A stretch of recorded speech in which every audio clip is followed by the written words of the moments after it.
So hello, everyone. This is our October's meeting for Region 1 planners. We have also invited planners from other region. A lot of people need the ASCP training hour for ethics. So normally our meeting will last for just about an hour, 1 hour, because requirement of ASCP for ethics, 1.5 hours required. We decided to go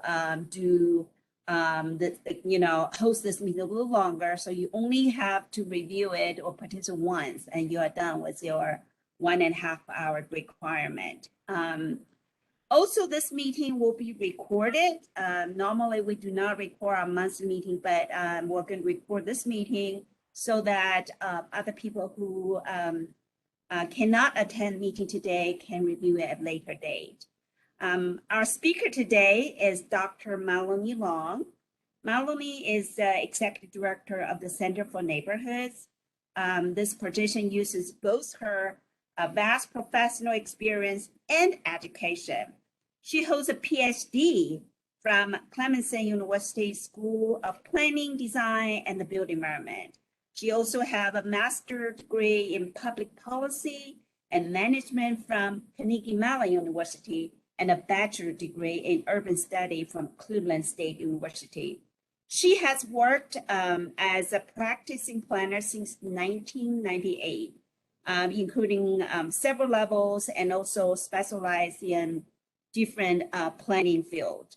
Working with the community is her strength and her first love. She is a community builder.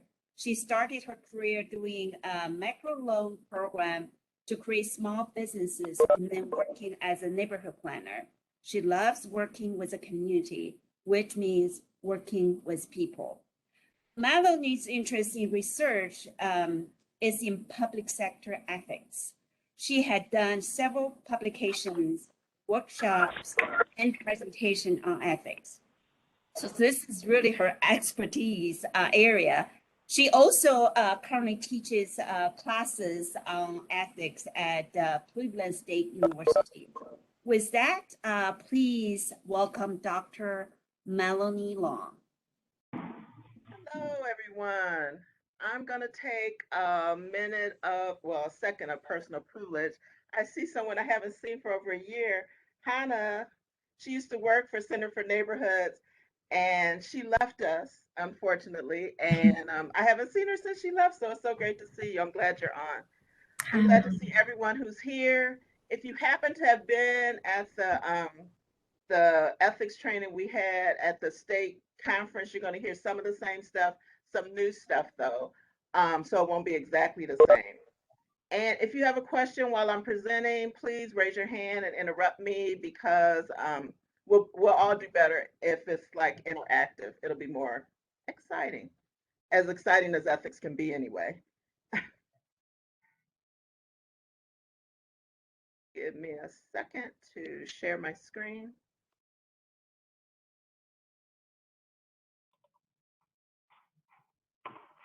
Can everyone see that? So can you see the screen? My screen? Mellone, yes. Okay. All righty. So that number 922-4360 is when you want to go. You can find it by searching my name, but you can also, if you have that number, you can go straight to it when you're getting your credits.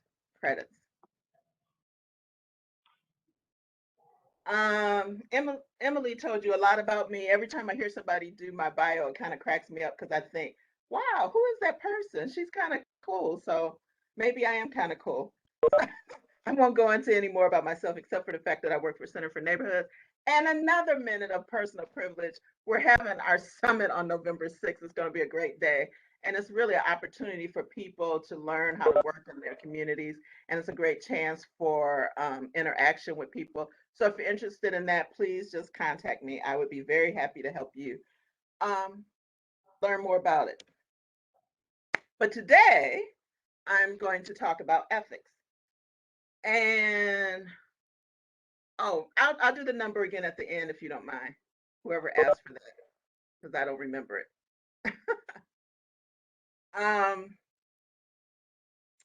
I'm going to talk about ethics.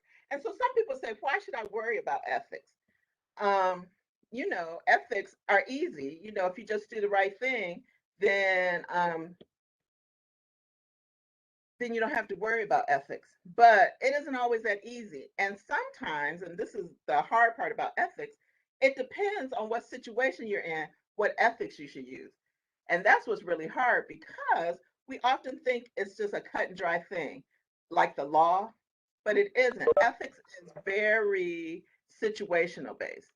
So I'm today going to mostly talk about planner ethics and use our code of ethics as the guideline for that. Before I start that, I'm going to tell you a little bit about ethics in general because I'm an ethics nerd and I like to talk about it. So,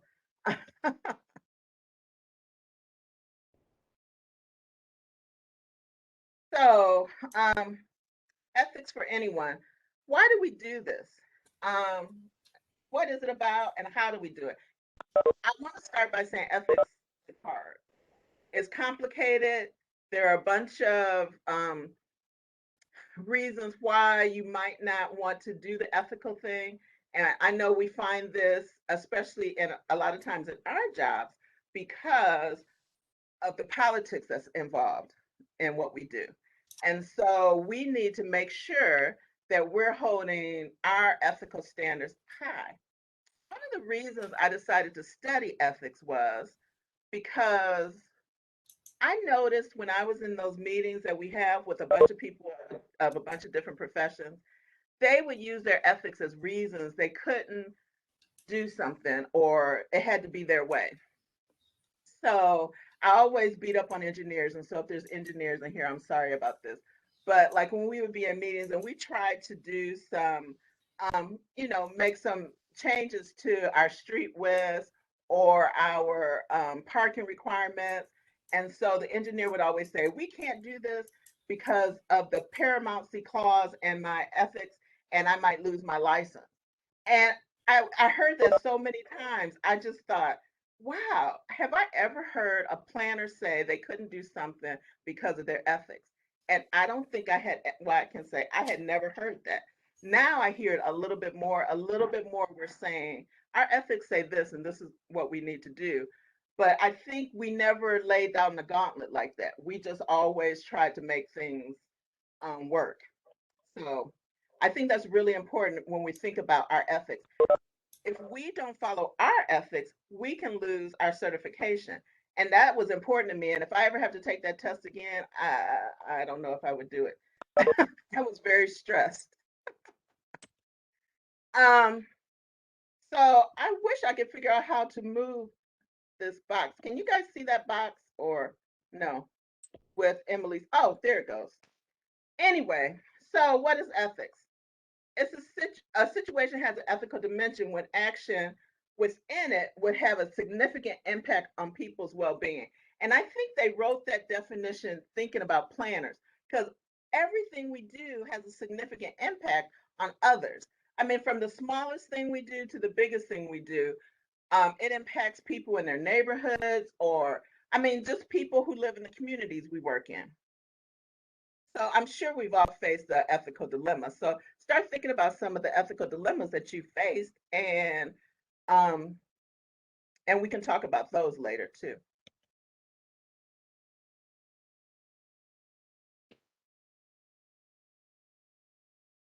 So a lot of people just say, well, it's common sense, right? I mean, I know the difference between right and wrong. So why do I have to go through this ethics training? And why do they make it specific for our certification upkeep to have 1.5 hours of these ethics training? And it's because sometimes things are tricky. One of the things I'm going to talk about a little bit, and we can talk about it a lot if you want, but this is something that keeps coming up. We think about recusing ourselves from different situations. So let's just say we're doing a comprehensive plan. So that's for the whole municipality we work in. I mean, we live in, work in, and we might live in that municipality. Does that mean we should recuse ourselves because we live in that municipality and we're going to benefit from the comprehensive plan? So that's one of those like, oh, what does that mean? So that's You're probably saying that isn't tricky. Of course I work on a comprehensive plan. But sometimes there's smaller things like a neighborhood plan. Should you be the planner that speaks for a neighborhood plan if that's the neighborhood you live in? Um, and so there's a lot of things like that we need to think about. Um, so these are some other things we think about, like if the act is legal, therefore it's ethical. And there's a lot of things that have been legal in the past that weren't ethical. And I like to use the fact that, well, two things. It's always about women, how poorly we were treated over the years, and we weren't allowed to vote, and that was the law. But was that ethical? We were adults living in a country, but we didn't have any say over the country or ourselves. So just because it's legal does not mean it's ethical, and just because it's ethical, it does not mean it's legal. That's the one that kind of tricks people. I mean, makes people confused. Just because something is ethical does not mean it's legal. So we can go even further back in our history. I can talk about current things, but I almost hate talking about anything about politics. So I go back to the past. So abolitionists were helping slaves escape slavery. And so that was illegal, but it was probably the ethical thing to do. So that's what comes. Some things can be ethical and not legal. And people are always selfish, therefore, there's nothing wrong in acting selfishly. So sometimes we do things that are unethical because, everybody else is doing it, and why shouldn't I be able to get my own and everything like that. So, of course, our mothers probably told us if everyone jumped off a bridge, would you jump off a bridge? So just because everyone else is doing it doesn't mean you should do it too. So people don't always say something is unethical. But when I hear these phrases, like, I just think that's wrong, okay, but why should I agree with you? Or the Bible says so, or my parents told me, a lot of times I think they're saying that's the ethical thing to do, or that isn't the ethical thing to do. So we often use words to say what we want to say, but those are the words we hear. And when I hear that, I think ethics, ethics. So here's a little example, and I'm going to give you two examples, and just um, we don't really have the ability to see your opinion about this, but I want you to think about what the answer is. You're a doctor in a hospital emergency room, and 6 accident victims are brought in. All 6 are at death's door, but one is much worse off than the other 5. You can save that person if you devote all of your energy, resources, and attention to him. Alternatively, you can save the other 5 if you're willing to focus your energy, attention, and resources on them. So the choice is, do you save the one person or do you save the 5 people?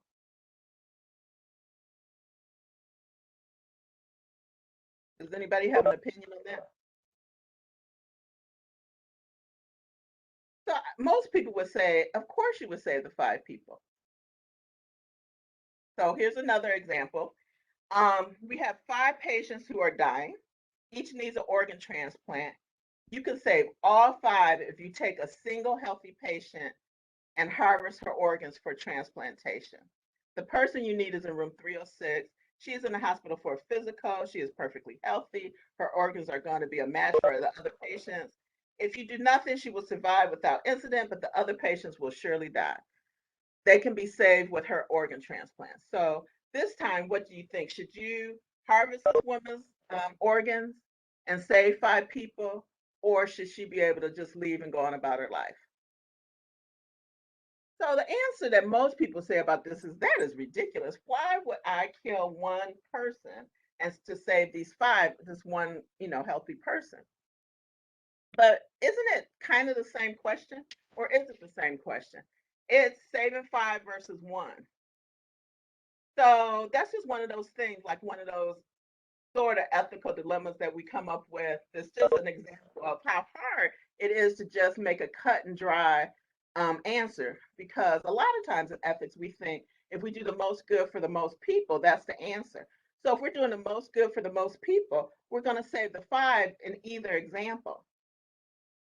But that isn't really the answer that I think most people would say about the woman in room 30. I forgot what room number she's in, but anyway.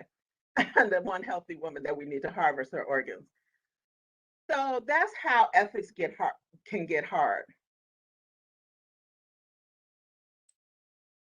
These are some things you need to know about ethics. It's not the law. It has a significant impact on others. I told you that before, and that's why I think it's really important for planners to know about ethics, because we impact others in our day-to-day, just regular humdrum life as a planner. It deals with serious matters, but it needs to be impartial. So that's a problem oftentimes because, especially me, I usually put myself in the situation. How would this impact me? What way would I want it to be if it was me? But it's not supposed to be that way. It's supposed to be what's the best for the situation. So these are reasons or that people use not to do the ethical thing. As I talked about before, there's the bandwagon, and the bandwagon just means everybody's doing it, so you're doing it too. So that might happen at work if everybody's allowed to, I mean, if everybody is, I'll give you a personal example. When I was working in Fort Myers, Florida, planning was part of the community development department, and building was also a part of the community development department. So the month of December, all the builders in town would pick a day and they would bring us lunch. I mean, fabulous lunches, and for the whole community development department. So when I became the planning manager, I told the planning department that they couldn't participate in this activity. You would have thought I had three heads. They were not happy with me. But and they were like, well, everybody else in the department, what difference does it make if we do it or don't do it? And da da da da. I was like, it doesn't matter what everyone else is doing. I wish they weren't doing it. I can control the nine of you. That's all, because it was a small planning department. It was just nine of us. I can control the nine of you, and we're not participating in that. And so that's one of those things, just because of the rest of the department, 106 people, all had these fabulous lunches during the month of December. The planning department would all have our little sack lunches and sit in our office and eat. So you don't do things just because it's popular and just because everyone else is doing it. Appeal to emotion, that's when you do something because um, it's I mean, they say something that makes you want to do it because it's sad or it hurts. Or so when I talk about slavery, and you know, we're in 2021, so we're all thinking slavery is horrible, right? So I can appeal to that emotion and say, you know, okay, we should therefore kill all the people who own slaves and their descendants. So that's an appeal to emotion, a ridiculous appeal to emotion, but it is one. And that would be a way to justify that and say, oh, yes, ethical because, you know, it was so terrible. Slavery was so terrible. A straw man is a distortion. So you have one fact and you distort it so largely. Like, for example, um, during the planning process, if somebody comes in and they say they want to do this building and they want to put in some conservation land, but it's really, really small. And they say, it's okay. And so when you present it to the board, you say, well, this conservation land is really small. It's really good to have it. I mean, because otherwise we need to start with this one. And it'll be a big deal because the other builders will see that they put in conservation space. And although this conservation space is really, really small, it's having this huge effect. And so we should allow this developer to have this little bitty conservation space. So appeal to ignorance is um, if you can't prove that it's false, then it's true. And we know that that isn't true. I can't even think of an example right now. I meant to do it this morning and I couldn't think of one. But oftentimes, if we can't prove something is false, then it must be true. But we know that isn't right. Sometimes we can't prove something is false. And then there's the appeal to authority. And I put Oprah's name down because my mother used to say that all the time. She would say, Oprah says. And so that means that it was the right thing to do. But any authority that says something and you believe it and that makes it so would be a reason to do something and say, well, it's ethical because Oprah said, Oprah said.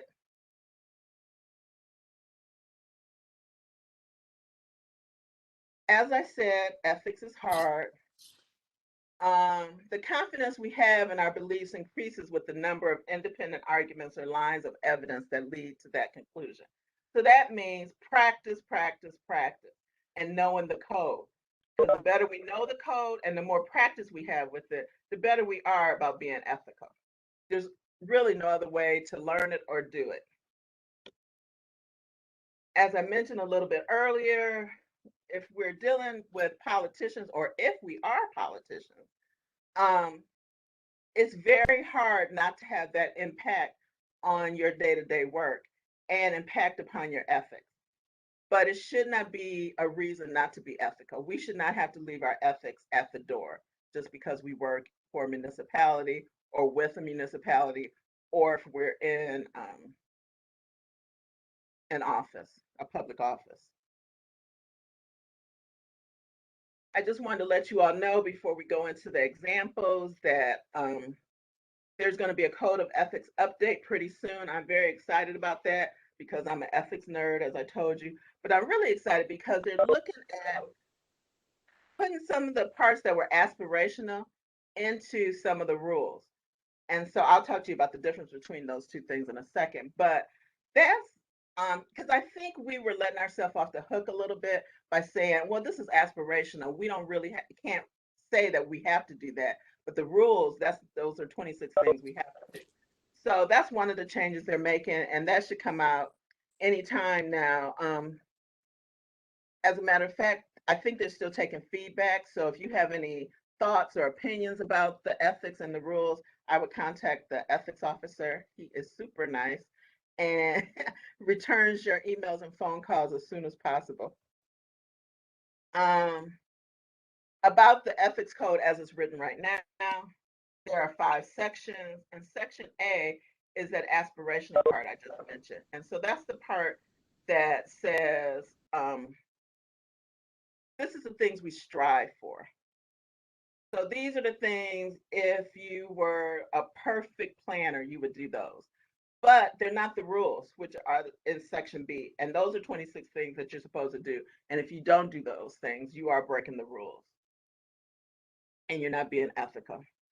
And section C, D, and E are more procedural things about all kind of procedures, about turning someone in, turning yourself in, about the rules of that kind of thing. So are there any questions before I go on to some examples about what I said already?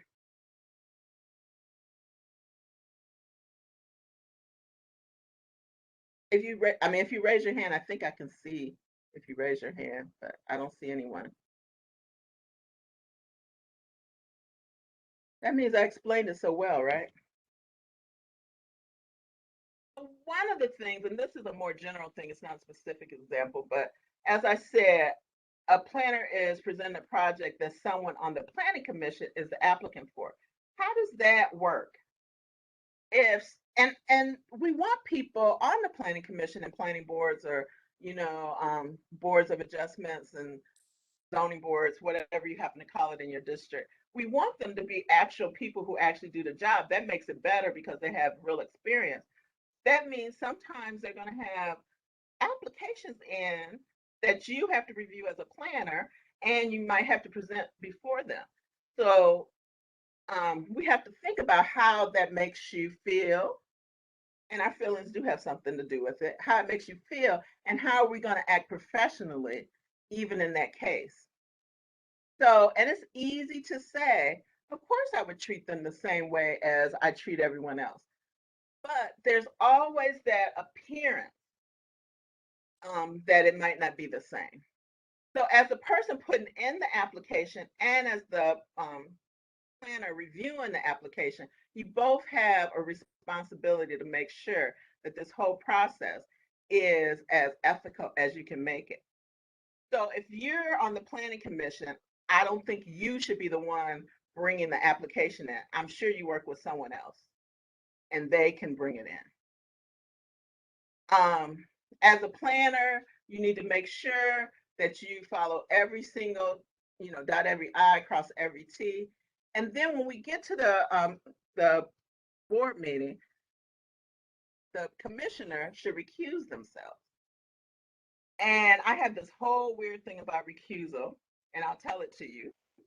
I don't think you should recuse yourself and explain your why you recuse yourself at the meeting. I think you should fill out the form. If there's a form, turn it into the secretary and walk out of the room. That's how it should be.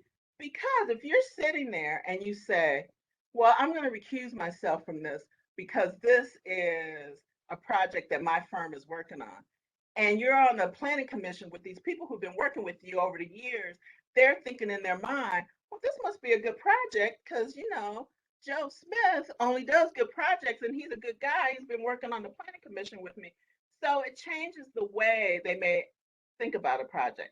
I know like I said, I've been a planner for a long time. I've seen this over and over again where and then they sit there while the rest of the people are voting. How can you sit there and all the people are voting on your project? So that's why I say you should just walk out the room, and then when it's over, you can have someone come and get you and you can go back to doing your job. That's what I say. That is in no rule book. Well, it might be in somebody's rule book, but I mean, it's not a universal rule for planners or what we do. But that is the best way to make the process have the best appearance of impropriety. I don't think I said that right. The best appearance that there is no impropriety. So that's just something I think you should think about. If you guys have any control over your commissions and boards, you can talk to them about that and see, what they think. Some of you might be doing that already. I know I changed it in the last 2 jurisdictions I worked in, and asked them that. But the other thing about that is, the recusal process has very little to do with you and more to do with the person who has to recuse themselves, because they also have a responsibility to vote because they're a member of the boards and commissions. Like, that's part of their responsibility. So they might say, well, my responsibility to vote is higher than my responsibility to recuse myself. So you can't force them to. All you can do is explain it to them when you have their ethics training with you. Any comments on that? Because I know that's like, for some people, they're like, oh my gosh, how are we going to do this? But I want you to think about that when, even when let's just say you want to do an addition to your house and you need, a conditional use, or, you need some change to your zoning for some reason because you want to add an addition. So you don't want to present that to the Board of Zoning Appeals. You want your spouse to come in, or your child, or the builder to come in. You need to separate yourself from that as much as you can.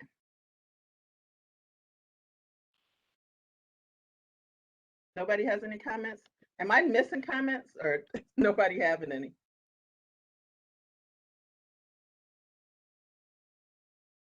Um, I talked about this a little bit, oh, at the beginning, but this is something that the ethics board is thinking about, and we've been talking about this ever since I was a planner, so I'm sure we've been talking about it since before then.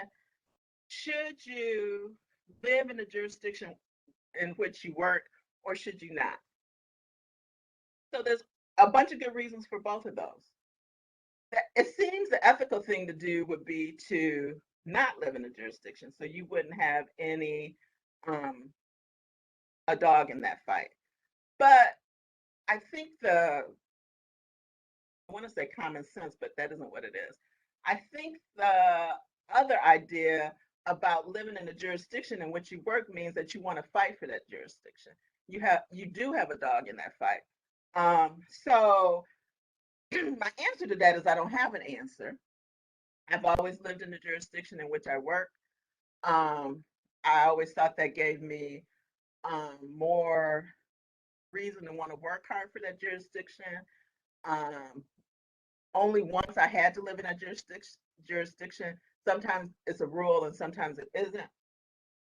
So it's just something that you need to think about.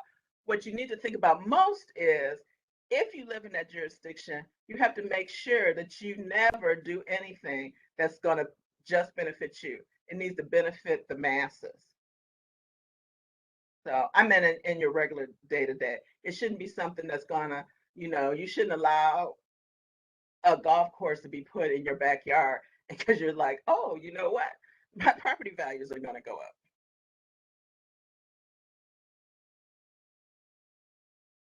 So this is the code, and this is from the aspiration part of the code that reflects on what I just said. So this is our responsibility to our clients and employers. We shall avoid a conflict of interest or even the appearance of a conflict of interest in accepting assignments from clients and employers. So we shouldn't even have the appearance of a conflict of interest.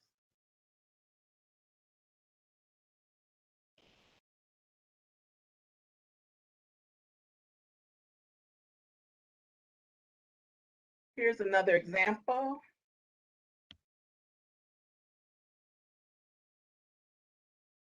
Emily, is it just me or is no one saying anything? Do you see any hands up or anything? I can see, I can hear. Can somebody just do a test? I think so. I think you can.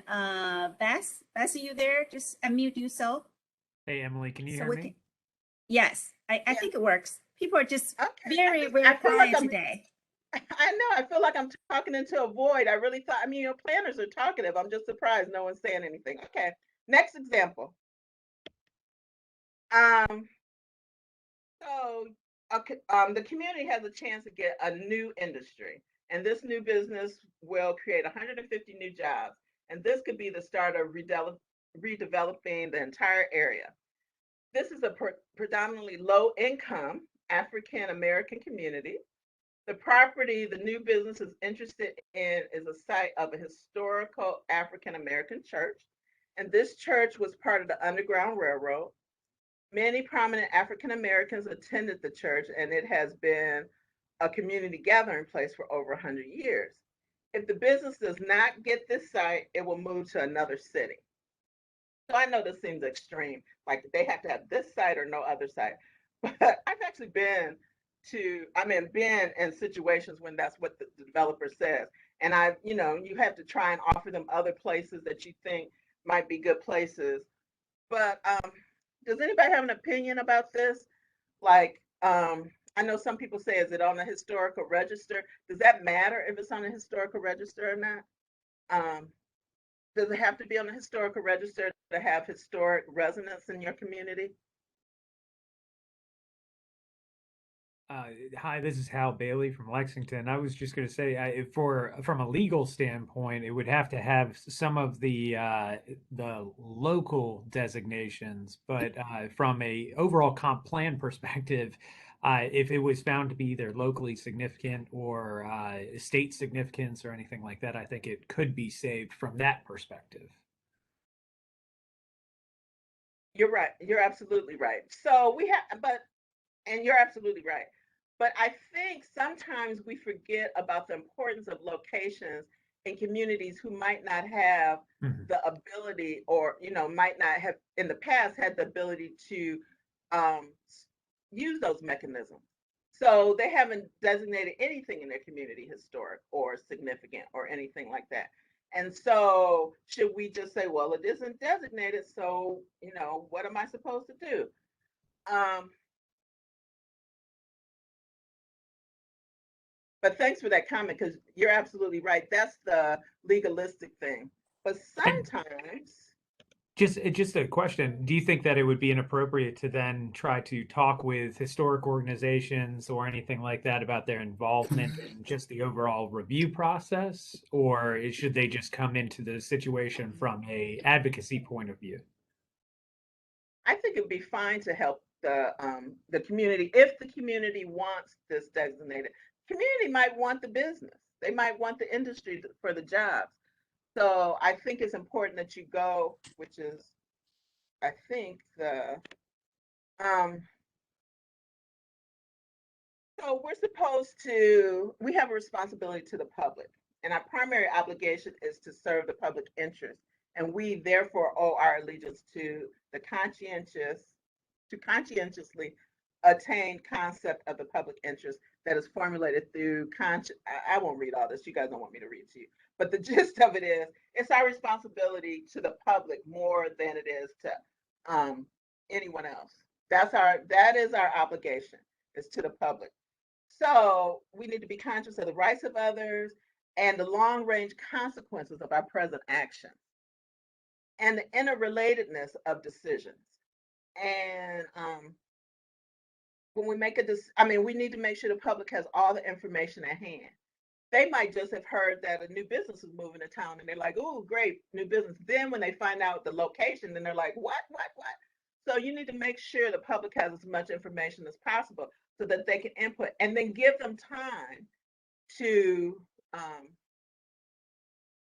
give feedback. And I'm not talking about any place in the world, but I know sometimes when, like right now, we're doing redistricting.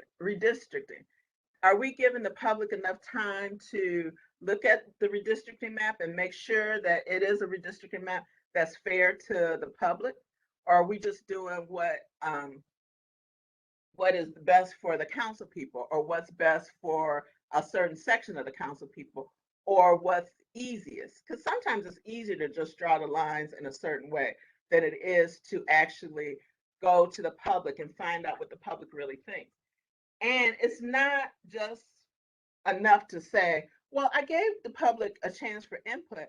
How is the public learning about this? Are we really going out to talk to the public about this? Or are we just saying, well, we did our legal ad and that's all we had to do, or we posted it on the internet and that's all we had to do. So that is really not living up to our obligation as planners.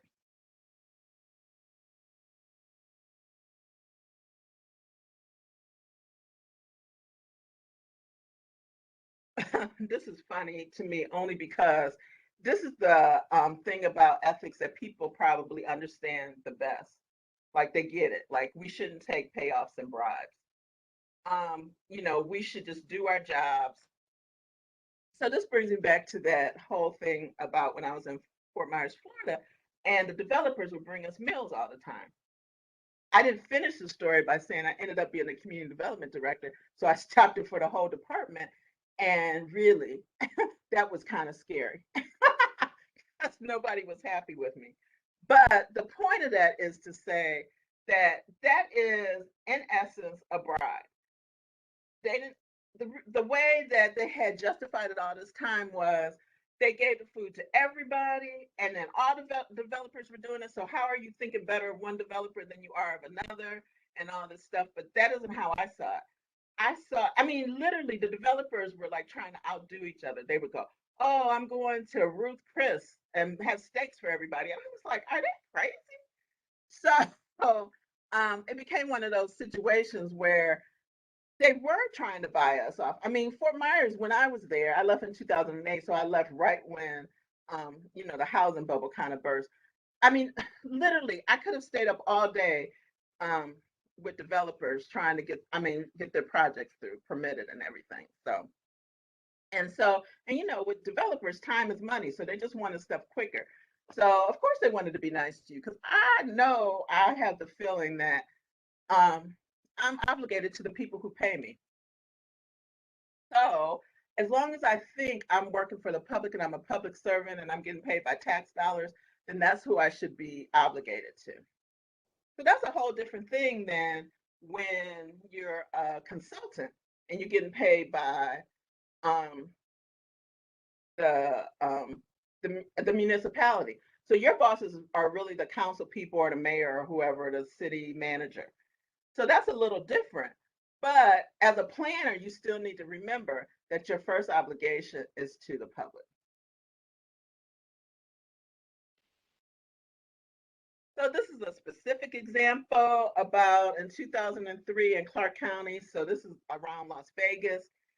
And several officials on the Clark County Commission were taking cash bribes from strip club owner Michael Gallardi in exchange for using their political influence to push for strip club friendly policies.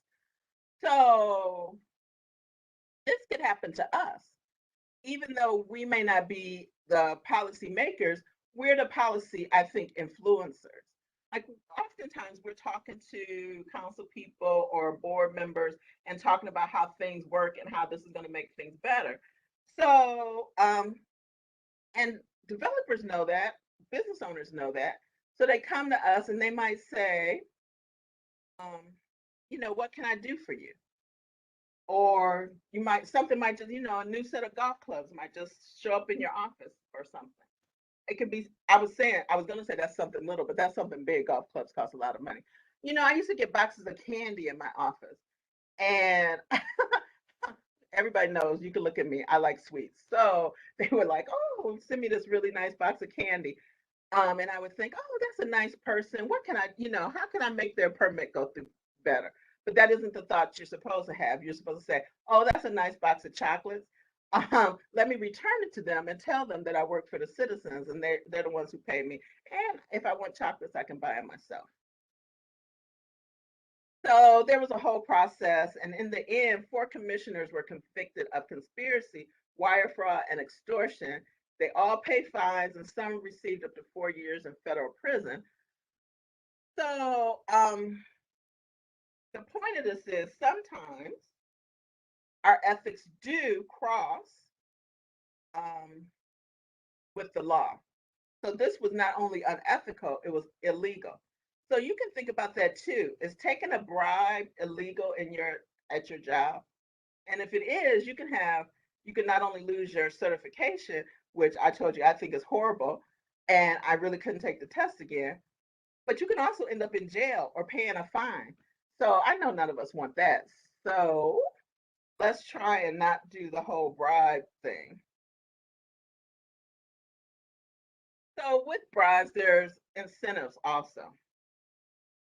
So this is something that actually happened to me or to a jurisdiction I worked in. A housing developer in the jurisdiction is working on phase 2 of a 3-phase housing project. The sales are going more slowly than expected, so the developer offers an incentive to all city employees to purchase homes in the development. And these incentives range from down payment assistance to property upgrades. The value of the incentives can range up to $10,000. And can you, as a member of the Community Development Department, accept the incentives? So they're offering it to all the city employees, not just the Community Development Department. They're not just trying to, kiss up to you. They are saying, this is for everybody. So can you, as a member of the Community Development Department, actually use this incentive?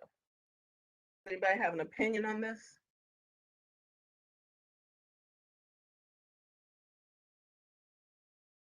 You know how jurisdictions, I grew up in Ohio, and we used to get discount tickets to Cedar Point. So, and all the city employees would get discount tickets, and so we would all take them. And so, is that an incentive that as a planner I couldn't take because Cedar Point might want a zoning permit? I would say that you wouldn't be able to take this because it would result in not only you accepting a gift, but also the appearance that at some point in time you would give them preferential treatment. You're right. Does it matter that it's for all the city employees? And does it matter that there's another phase of the project? Like if this was the final phase, would it matter? Like, well, they're not coming in for permitting anymore, so of course I can use this because it's not like I'm going to see a permit for this project. And does it matter if you were not part of the team that approves the project? So you weren't anyone who was doing any part of the approval process. And does the size of the incentive matter? Like, because it was like, it's a big incentive, like it could be worth up to $10,000. Do any of those things matter, or is it just cut and dry? As a member of community development, you shouldn't be part of that. I've got a question. What if this incentive was offered to everyone in the city or just to everyone? What happens then? Wow. Okay, I'm going to tell you Melanie's rule, and then I'll tell you the AICP rule. it's just so funny. I don't take anything from anybody anytime. Even though it's just for all the citizens in the city, and it doesn't have anything to do with your job, I wouldn't take it because I think it could in the future have the appearance, oh, Melanie took $10,000 down payment assistance and now they're coming in for a building permit and she rushed it through. It came through a day earlier than it usually does. But the planning rules are not so cut and dry. Like, I don't take anything from anybody anytime. But that's not what the planning rules say. The planning rules say it's kind of up to the jurisdiction. So if the jurisdiction has a rule that says you can accept the gifts, then you go with that.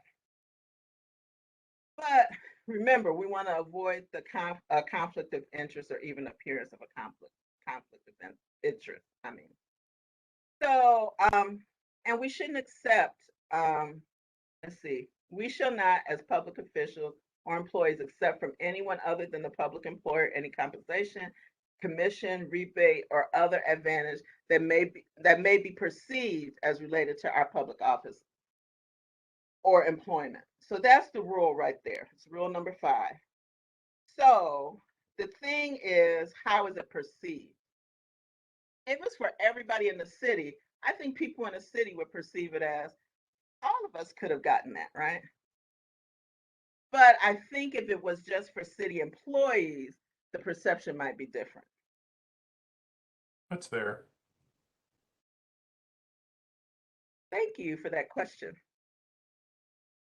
So, but we all see this, that we shall not, it says we shall not.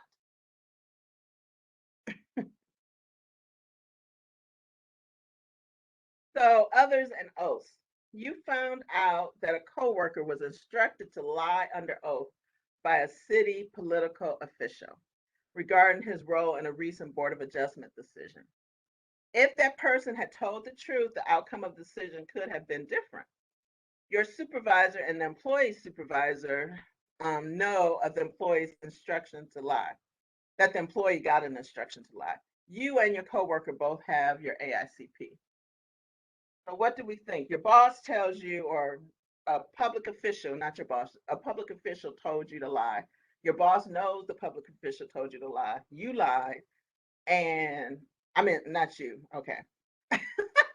Someone else, but you saw this going on. What should you do? Should you say, oh, it wasn't me? Oh, praise the Lord, it wasn't me, so I'm out of it.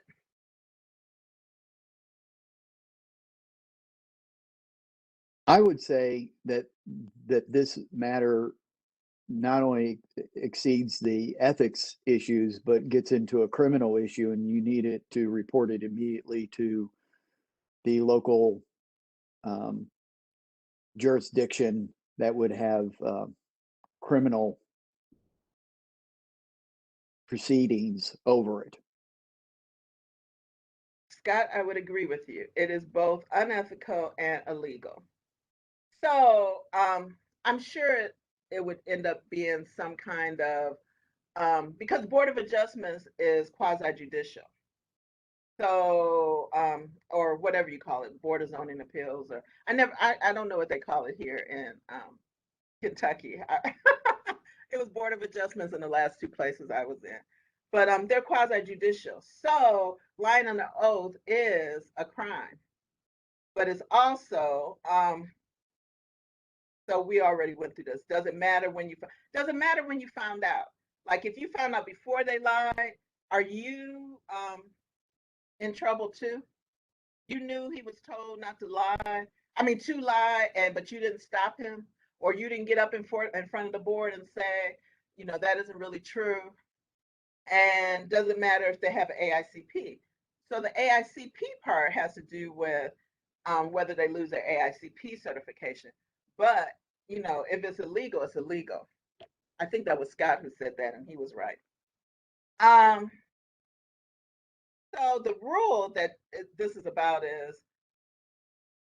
there's a couple of them. We shall not direct or coerce other professionals to make analysis or reach findings not supported by available evidence. So we should not ask someone to lie. We should not withhold cooperation or information from the AICP ethics officer or the AICP ethics committee in charge of ethical misconduct has been filed against us, and we shall neither deliberately nor with reckless indifference commit any wrongful act, whether or not specified in the rules of conduct, that reflects adversely on our professional fitness.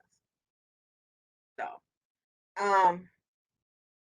we're not supposed to do things that are wrong, and lying is wrong. So, preferential treatment. Elected representatives are expected to exercise fairness and discretion when issuing appointments for jobs, contracts, and other benefits. Preferential treatment is a type of political corruption that occurs when an official lets their appointments be influenced by inappropriate or illegal factors. So we're supposed to hire or give assignments or whatever we're doing, we're supposed to do it fairly. We're not supposed to think about other things. But it's funny because also in our code, it says we're supposed to help people who are underrepresented in our community. So can we do both of those things at the same time?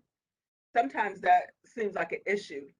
Should we hire the woman over the man because she's a woman and and she's a has a woman-based enterprise, a WBE, or should we hire the man, if they're equally qualified?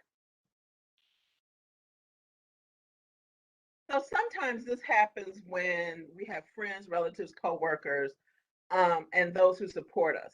So, somebody, I always say this, this is so true. We usually hire who we know. You can't hire somebody you don't know. And I don't mean you can't hire a stranger. You can only hire that stranger once you know who that person is. So, oftentimes, it's easy to hire somebody that you know. Easy to hire somebody that, is Joe Smith's godson, and he just got out of planning school and he's looking for a job. You got any openings? And so you're like, oh, I do. We have a planning tech position open, and then I don't have to go through the whole process. I could just hire him. So this happens in employment and in permitting and everything else we do. Sometimes we do contracts, all this stuff. We need to make sure we cast the net as wide as possible and make it as available to everyone as we can. It shouldn't just be available to the people in your close circle. I know it's so much easier to hire people even right now, not to put Hannah out, but since I saw her, it reminded me, here at Center for Neighborhoods, Hannah was an intern.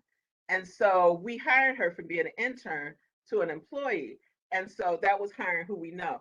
I don't know because I wasn't here when they did it. And I'm not trying to discourage this because it's a good way to get people in as interns and then hire them. But I don't even know if they put it out for advertisement. I think they just promoted her from intern to, I can't even remember what her title is, like planning associate or something. So that's something that we do a lot.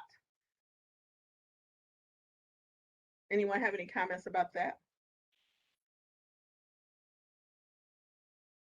I just think it's a good thing to help people get jobs, but it's bad if we help people get jobs in lieu of giving opportunities to everyone. This one I think is kind of funny. You and your spouse go to college together, and then you get you weren't you meet in college, and then you get married, and you've been married for like 15 years, and your spouse goes into the private sector and you're in the public sector, and you both get promoted throughout time. And at first it's okay because your spouse only does work outside of the jurisdiction where you live, but eventually your spouse becomes the boss of the whole planning department. So he does projects in your jurisdiction and outside of your jurisdiction. So, when you're a planner, you can just say, well, I'll make sure somebody else does that project. But then you become the planning director. And so you're both planning directors.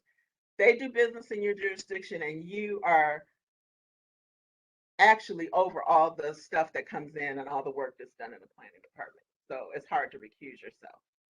So how does that work? Only, I Yes. think one of them has to quit. That's what I think too. It just becomes too much of a conflict. So anyway, so unfortunately Emily is right. But it's kind of sad to think about it, right?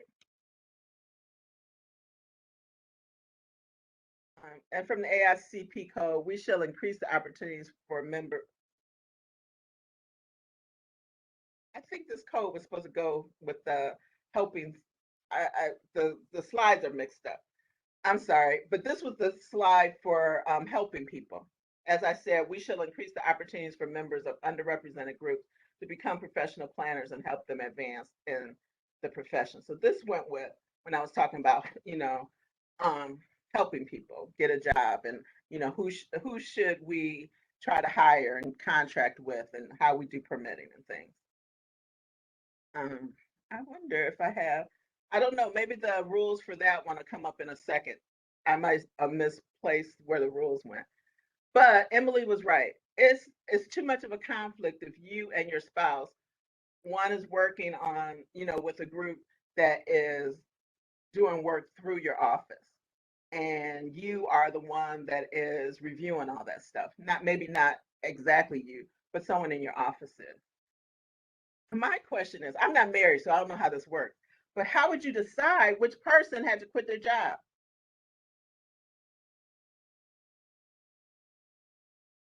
Nobody has nobody has the answer to that. I Rock, would make paper, scissors. I would make the case that you don't necessarily have to quit your job. I think you just have to choose what if you're the one in the private sector, choose which clients you decide to do work with based on where your spouse works. And so it may just be that you only, if you're the one in the private sector, you just don't work with that planning agency and focus on others. I think that would make it much simpler. But what if you're the person that is doing the permitting work for developers? Like that's what kind of firm they're with. So, they have to come into your office. I still feel there's a conflict. I'm just thinking about me. My husband is not a planner, luckily. If he works for a firm, but the well-being of that firm directly impact his job, I would think. I still feel there's at least a appearance of conflict in that situation. I agree. It's definitely an appearance. I wouldn't want to be in that situation. I don't know who just brought that up. I didn't see your name when you said it, but I think it would still be hard if you were in the public sector and a private sector company who, your spouse was in charge of, was coming into the office. There's no way you can recuse yourself. You can pretend you're recusing yourself and say, I'm not looking at it, and I'll just let the principal planners handle everything. And I'm not looking at any of it, but it doesn't really work that way. And it wouldn't, you're still going to be at the planning commission meetings. You're still going to be at the board of adjustment meetings. And your husband. And so you'll say, I recuse myself from all of this. And the board is like, yeah, right. And anybody in the public who's sitting in the meeting is saying, yeah, right. This really is true. So it's just too much, I think. Sometimes the answer is very drastic.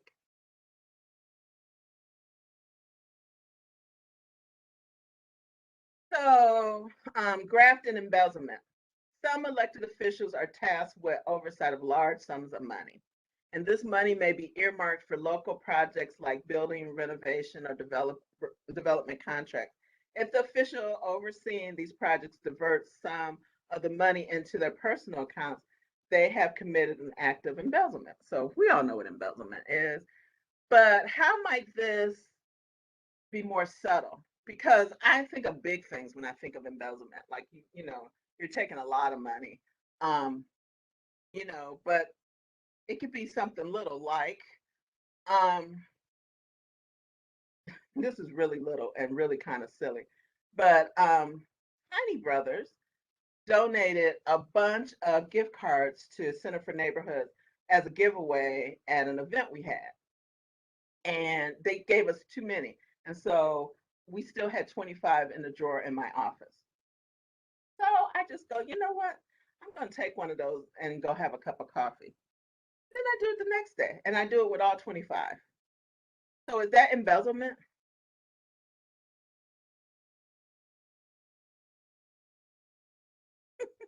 Well, I think it is, because that was money or whatever donation that was for Center for Neighborhoods. It wasn't for Melanie. It was for the organization. And so when you think about things like that, even if it wasn't embezzlement, then you know what I think of Honey Brothers? I think they're pretty great. So anytime I need to hire someone to do the refreshments for an event, I think I'm always going to hire Honey Brothers now. So because you know they gave me, I mean I used 25 of their gift cards, so I really like them now.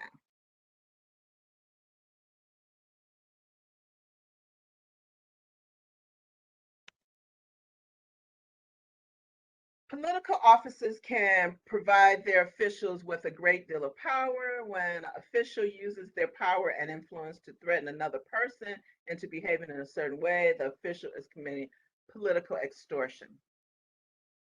So my story about this is about something that happened.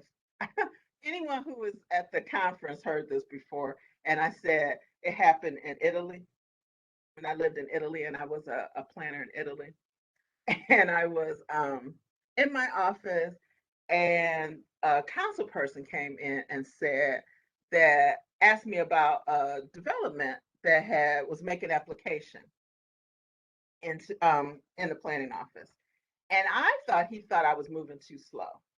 And I said, well, the application hasn't really even come in yet, and but I'll do the best I can. And what he said was, no, we don't want this development. And he shows me this picture, and the picture says that they're going to build affordable housing.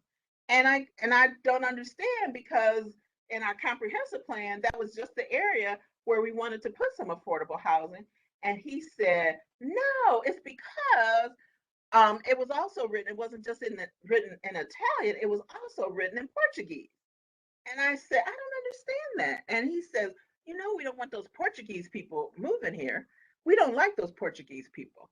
And I was just dumbfounded because I am Spanish.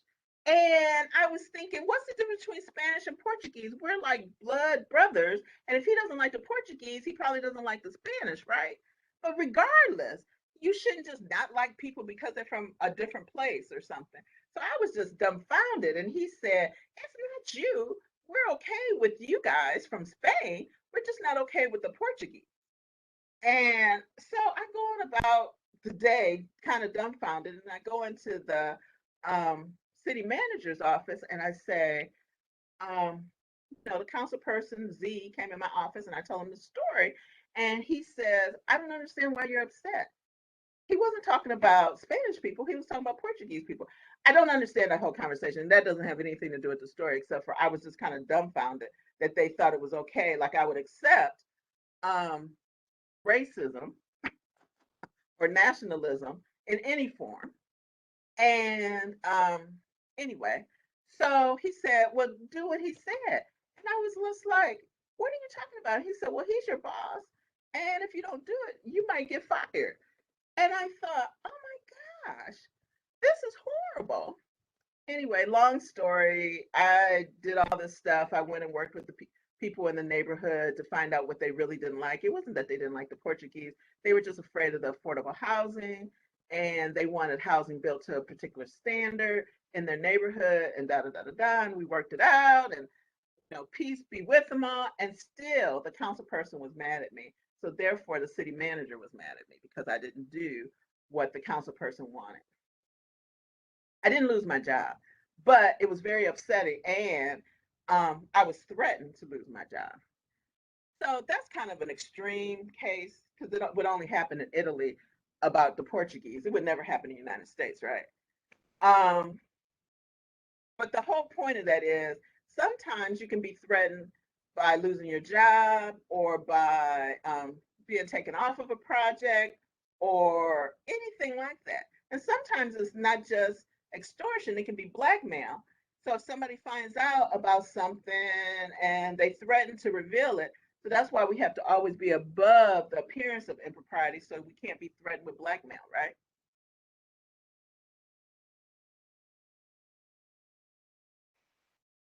Before I go into these, I was wondering if you all wanted to have a discussion or you want me to do some more examples.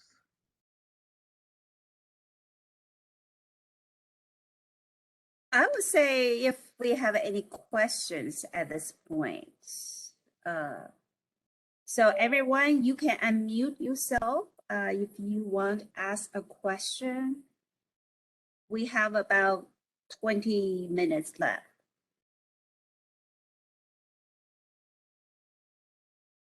I have more examples, but I just thought maybe there might be some conversation.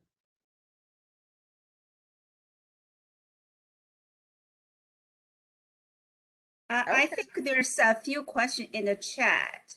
Oh, okay.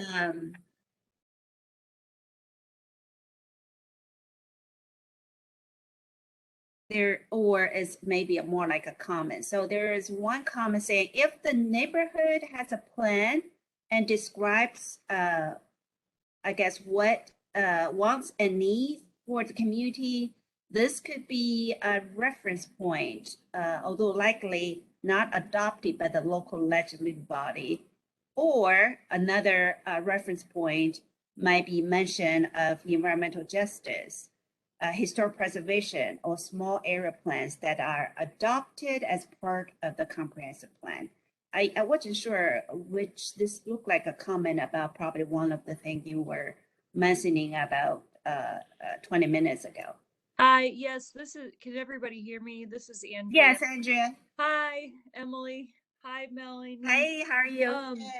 So this was just in reference to the example about the African American community and whether they had described in more detail in other long range policy documents the needs and wants of the neighborhood. So as far as determining one way or the other whether the business would be suitable in the neighborhood, but also an acknowledgement of environmental justice issues that might already occur in the neighborhood that could affect, whether that would end up locating there. Assuming that the site is not on the historic, or well, it might be on the historic register, but isn't acknowledged locally. So that was all that comment was about. Yeah, there's a lot of things, I can't put everything in the example, but you're right. There's a lot of things to think about, like, if there's a neighborhood plan. I mean, just because me as a planner think, oh, this is a historic site, I don't want to see anything happen to it. But if I look in the plan and I see in the plan that the neighbors have said that they, that site should be redeveloped, then, I need to take myself out of it, my wants and dreams of, historic locations. So, so there's a bunch of things that could influence that. But in general, the point of that example was to make sure that you talk to the residents and you really talk to them and find out what they want to have done. Don't just do it as if you are the king of the world.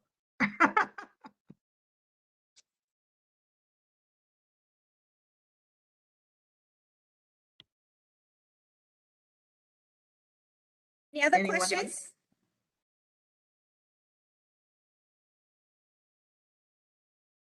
I guess you can continue. I did not see anything Okay. else in the chat. All righty. I will continue. Oh, I don't want to do that. Okay, this is a thing about Jimmy DeMora, and I'm from Cleveland, born and raised, lived there the first 30 years of my life. And so there was a lot of corruption in Ohio, or probably every place though. But anyway, he was the primary target of an investigation into bribery, kickbacks, patronage, patronage, and case fixing dating from 98 to 2008. That decade coincided with the region's economic decline. So that was when Cleveland was really declining. And it's a time when Cleveland was twice named the poorest big city in America and became ground zero for nationwide housing foreclosure crisis. An outraged electorate in 2009 voted overwhelmingly to overthrow a 2-century-old form of government and replace it with a dramatically restructured system with an elected executive and 11-member council in hopes of launching a new era of reform, honesty, and prosperity. So the outcome, the one-time head of the county Democratic Party in league with the former county auditor Frank Russo had built an unprecedented political machine and ran it as their personal fiefdom.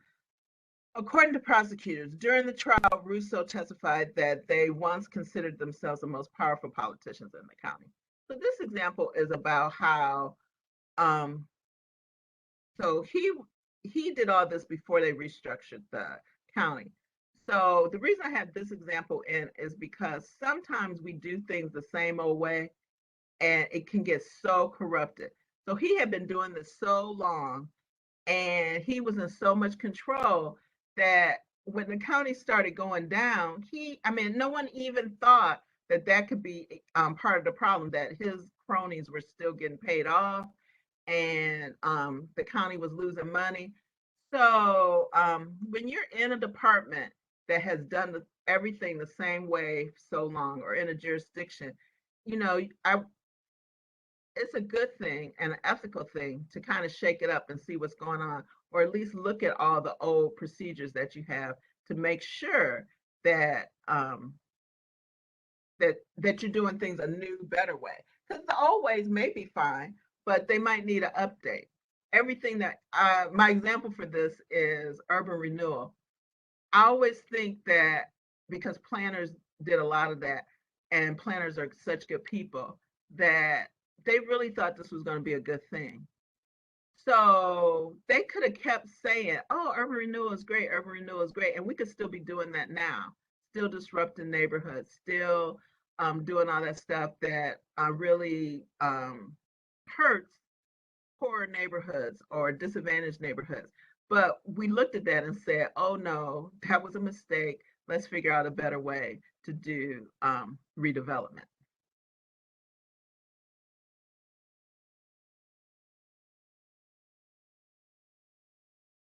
So this one is about a county auditor, Frank Russo, and he's in prison for 22 years for accepting hundreds of thousands of dollars in bribes, gifts, and trips in exchange for job contracts and political favors. And so I won't read all through it, but sometimes when I see people who are working for, the public sector, and their stuff is like really, really, really, really, really nice. We can have nice stuff, but really, really, really nice. I'm always thinking, why is it so nice? What are they doing? And that doesn't mean that we should be, wearing hair shirts or anything. We should be able to live fine. But as public sector employees, we should not. This particular guy, Frank Russo, lived in the nicest house in the gated community. His house was like 10,000 square feet, and he had a new Mercedes every other year, and his wife had a new, I can't even think, some kind of I don't know, some other expensive car the other years. And his kids were going to Harvard and Yale. And so it just was one of those things like, how did they figure that out? I go to work every day. I can't send my kids to Harvard and Yale. It could have been family money, but it ended up not being family money. It ended up being he was taking kickbacks. Here's another example. You're a planner and you think the proposed plan development using form-based coding is a good idea.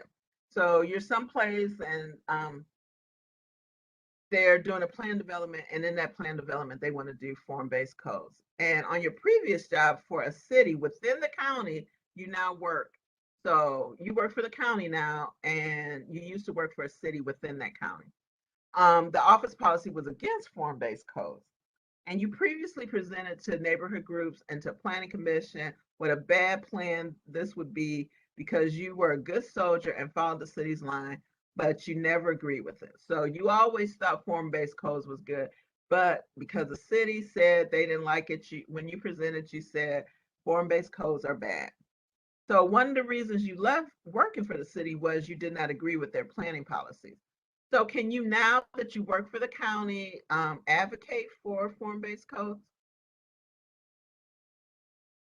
I know you're thinking, well, I always was in favor of them, so why couldn't I say that now?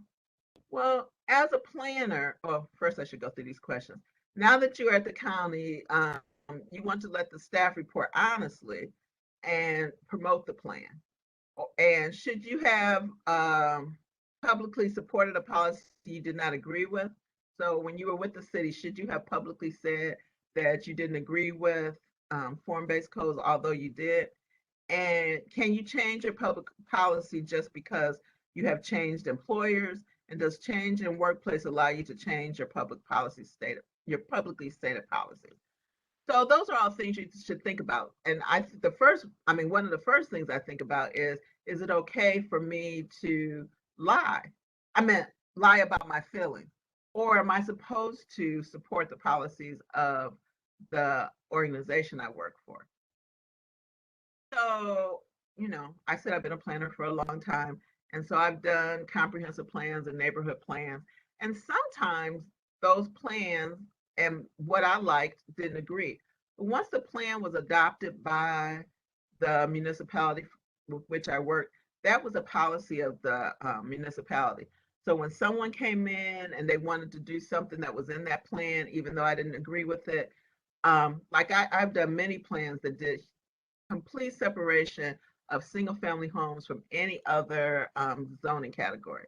And so that's one of those things that as a planner, I don't really, really, really believe in. But, once the plan is adopted, when somebody wants to keep putting single family developments in and don't include any more affordable units or, any alternatives, I just got to go, okie dokie, smoky, because this is what the plan says. So is that really a lie, or am I just doing my job as a planner? Um, so I'm discouraged by that. So I decided I'm gonna get a job someplace where their policies and my policies better agree with each other. So what I want and what the place I work with wants are more in agreement. So once I go there, am I allowed to just change, what I've said for, let's say, 5 years when I was at another place?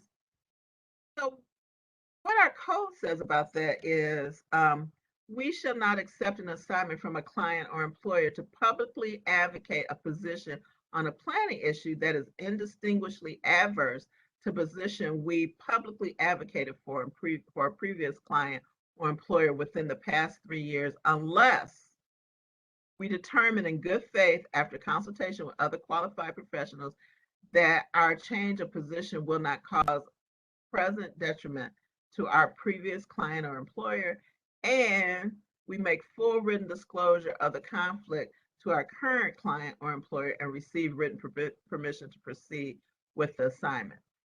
So those are the two things you have to do. You have to have a real reason why your opinion changed or why you did it. And the second thing is you have to so in this example, you have to let the county know that you have been saying that form-based code was crazy and we shouldn't do it, but now you agree with it. Any questions on that?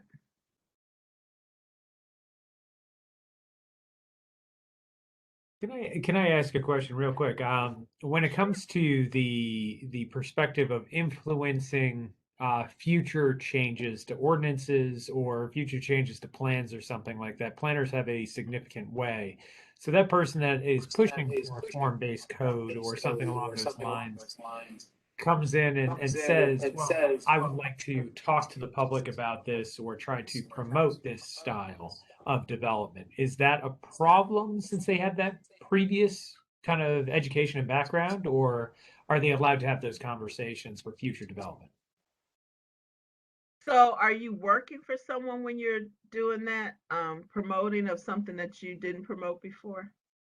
Um, I'm just thinking hypotheticals or something along those lines. Like someone has a background in historic preservation, they come into a department and they push for greater uh, ordinances or a greater focus on historic preservation just because they have that background or something like that. So, Oh, no, I think that's great. And I think that's why we want people with a bunch of different backgrounds to come and work in our office.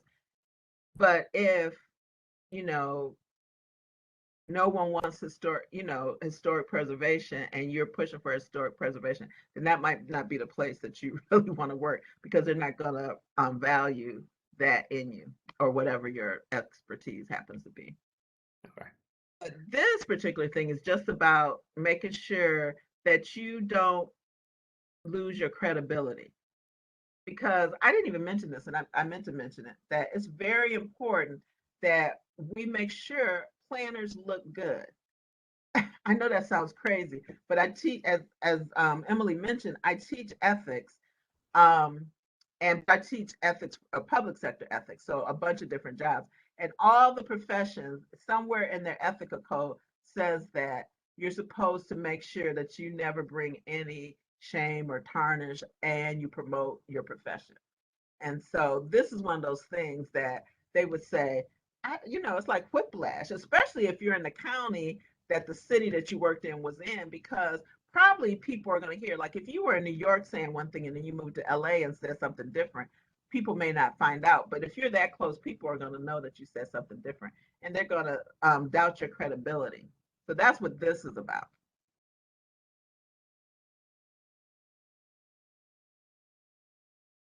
But I do like that question, because it is really important that um, you express your ideas, and then if they're not working and it doesn't seem like it's a good fit, and I know I act like it's simple to find a job, or and you can just find a job that fits everything that you like exactly, but it may not be the right fit for you, and that's something that you should think about. Emily, I am going to stop now. Oh no, let me do this Me Too one because I think it's important during this age. Um, Planners usually we work a lot of hours, right? And the people we know are people we work with and people we deal with all the time. And so, is it okay to date within the office? Date within your office? And so, my answer is this is Melanie's answer. My answer is no. I don't think you should. I just never liked that. It just, the dynamics of it always just shows an appearance of impropriety. It's kind of like Emily saying that somebody has to quit their job when both spouses work, one in private sector, one in public sector. So my idea about this is no, you shouldn't date within the office. But it's hard to do that when that's the only people you see are people that you work with. So this whole Me Too thing is the reason I put this on here is because I want you to realize that it's just going to put you in an awkward position. But if you do it, remember that you need real consent, not just consent that you think is consent. Like, oftentimes women are very polite and they don't know how to say no. Um, no, forcefully and outwardly. They may say, not right now, or, something like that. All of that means no. And I'm speaking for women because I know about women, but I'm sure there's some men who are just as polite and they might not say no as forcefully as you might have to say no. So you're not just looking for them not to say no, you're looking for them to say yes. I know you think I'm going off on a tangent, but this is a huge ethical thing. Should you date within your office? And just think about that. I mean, I've seen it in every place I've ever worked, except for here, that people have dated within their office. But it's just something you should think about, and it's just easier not to do it. There's 300 million people in the United States. I'm sure you can find somebody who doesn't work in your office. So in conclusion, ethics is hard. The reward is in knowing that you are doing the right thing. If you have any questions, I mean, like if you have an ethical dilemma, a real big ethical dilemma, please contact the AICP ethics officer. As I said, I really like him. Jim Peters, he replies to you relatively quickly, and they're happy to help you. They actually use those cases in their case of the year presentations for the National APA conference. And so anyway, and feel free to contact me if you have some questions on anything I said today, or just general questions about ethics, or if you want ethics training, maybe for your commission or something. I do one that's particularly about commissions and boards. So that's all I got. Thank you so much, Melanie. We still have a couple minutes. I was wondering if anybody still have questions. But I really appreciate everybody to come. We have a total of 37, I think 37 at one point. We dropped one left, but I think this is really a great presentation. Also, it's great just to hear a few questions, not very many. But I just want to know, we still have a couple minutes. Yeah, please, this is a good, or you want to share a story, how you handle a certain situation. No, sometimes it's not black and white, it's great. And that's why we sometimes need to get some guidance and ask some questions. All right, any questions? Emily, this is more of this Scott? is Scott Southall. This is more of a technical question, because I've gone to try to log in the CMs, and the number that's the 9224360 is not coming up as a result found. So I'm just wondering. I think you have to wait till after the time is up, because it won't let you do it before. Is that what it is? Okay. I think that's what it is. And if it doesn't, then look it up under my name. But that was the number they gave me when I put it in the, when I logged it in. Okay. All right. I just wanted to No. make sure I wasn't doing something We're wrong. 1 minute short. 1 minute short. Because they want to Okay, make sure you really participated. I can hold my breath for 1 minute. No. Thank you. Well, I want to thank all of you, and really, please reach out to me if you need anything. I love talking about ethics. I know it's weird. We're very fortunate to have Mellone Long here in Louisville. So, and she actually specialized in ethics. So that's really amazing. So anytime I have question, I know I'd reach out to her all the time. So if you have any questions, and I'm sure Mellone will help. I just want to make sure that all your questions are answered. We are at 1:30. One last call of any questions that you may have. Look like no. Okay, let's give her a big round of applause. And for those of you who joined a little bit late, I want you to know that some people did ask about whether we can do a law 1.5 hours. I've tried. I think might be a little bit difficult to do. A lot of lawyers come to office to work. I'm thinking about the ethics of that too. I'm also talking to a few people who attended APA KY training just like a month ago. And that training law session was recorded. And I have talked to the president of the Kentucky chapter, Brian Davis, and he agreed that we can watch that. So what I'm going to do is I'm going to send that link to you so you can watch on your own. Or if you, like me, want to have a little discussion, we're going to host like a group viewing of that session together, maybe in my office, first floor. But stay tuned. We are going to do something about that law credit. I know we only have a couple months to get that completed.